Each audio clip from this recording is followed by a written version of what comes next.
आज की हेयरिंग जो है बड़ी खुशाइंद है कि ओपन हेयरिंग हो रही है और सारी कौम और सारा मुल्क देख रहा है। ये इशू तो अगरचे प्रैक्टिस एंड प्रोसीजर एक्ट है सुप्रीम कोर्ट का, जिस पर बहस व तमहीस हो रही है और ये दूसरी नशिस्त है। पहले भी जो है माशाल्लाह 15 जज साहिबान ने फुल कोर्ट ने समाअत किया था, सुनवाई थी। आज भी उसकी तसलसल जारी रहा है और ये बहुत अच्छी बात है कि ओपन जो है एक किस्म की हेयरिंग हो रही है और सभी इसमें जो है बार की जानिब से भी पूरी जालबियत से बहस की जा रही है।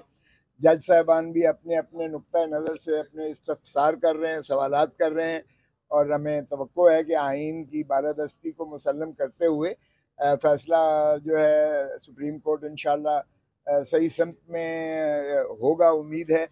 और जहाँ तक दो तीन इश्यूज हैं जिन पर हो रही है कि क्या जो है 3 जज साहिबान जो हैं सीनियर मोस्ट चीफ जस्टिस और 2 जज साहिबान रोस्टर को जो है मुतय्यन करें,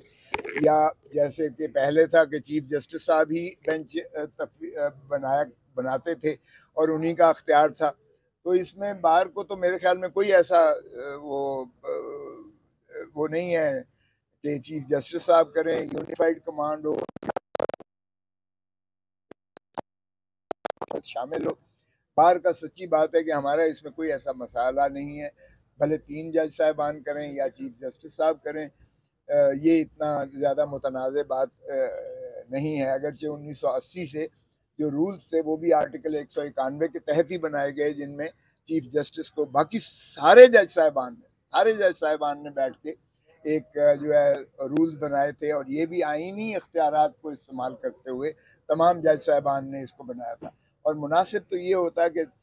फिर सारी कोर्ट, सारे जज साहिबान दोबारा बैठकर अगर इसमें कोई तरमीम करना मकसूद थी तो करते। लेकिन बाहर कैफ चूँकि पिछली हुकूमत ने 2023 का जो है प्रैक्टिस एंड प्रोसीजर जो है एक्ट सुप्रीम कोर्ट का पास किया, इस पर हो रही है। दूसरी बड़ी बात जो है वो ये है कि क्या जो आर्टिकल 184(3) में जो तरमीम की अपील का हक रखा गया है, क्योंकि वो बराह रास्त सुप्रीम कोर्ट लेती है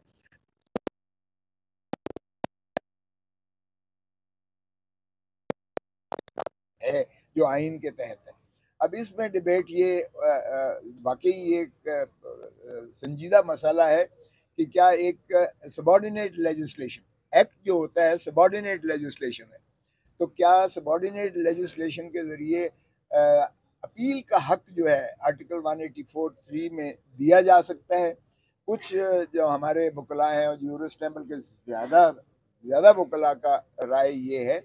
कि इसमें अगर आप होने चाहिए, हक अपील का होना चाहिए, यानी ये इस पर कंसेंसस है हमारा वकीलों का कि इसमें होना चाहिए, क्योंकि एक हक जो है अपील का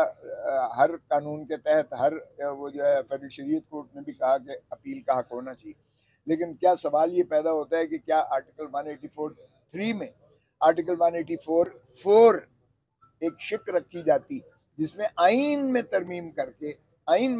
करके हक अपील दिया जाता, तो ये आइन का और कानून के तक है उनका नजरिया है कि ये सबॉर्डिनेट लेजिस्लेशन के जरिए यानी प्रैक्टिस एंड प्रोसीजर एक्ट 2023 के ताबे ये तरमीम मुमकिन नहीं है, क्योंकि ये 3 उनको इफेक्ट करता है। आर्टिकल 188 को हिट करता है, आर्टिकल 184 को हिट करता है और आर्टिकल 185 को हिट कर रहा है, जिसमें अपील का हक है। और जब नीचे से आती है तो अपील का हक या petition for special leave to appeal, जब स्पेशल लीव मिल जाती है तो वो अपील हो जाती है। तो इसका है। और फिर ये है कि क्या आप जो है बराह रास्त वकील को भी तब्दील कर सकते हैं रिव्यू में, और वकील को तब्दील करके क्या बेंच जो है वो लार्जर होना चाहिए या नहीं होना चाहिए। तो इसमें कुछ लोगों का ख्याल ये है कि जब आप 30 दिनों के अंदर आपने रिट्रोस्पेक्टिव राइट अपील दे दिया, अपील का हक यानी दे जो उसमें एक्ट में दिया गया है, वो 30 दिन के अंदर वो आपने जब से 73 का आइन बना है तब से दिया है राइट, तो उसमें एक तो ये है कि पंडोरा खुलेगा और दूसरा ये है कि ये पर्सन स्पेसिफिक भी कुछ हद तक है कि नवाज शरीफ साहब को और शायद उनके लिए मखसूस बनाया गया है, क्योंकि उन पर जो है उम्र भर की बंदिश लगी है कि वो सियासत में हिस्सा नहीं ले सकते, क्योंकि वो सादिक और अमीन नहीं रहे। डायरेक्ट वो जो है सुओ मोटो जो अख्तियारात के इस्तेमाल में आर्टिकल 184(3) में किया गया, अगरचे उनकी नज़र षानी की दरख्वास्त आर्टिकल 188 में वो भी खारिज हो चुकी है, मुस्तरद हो चुकी है।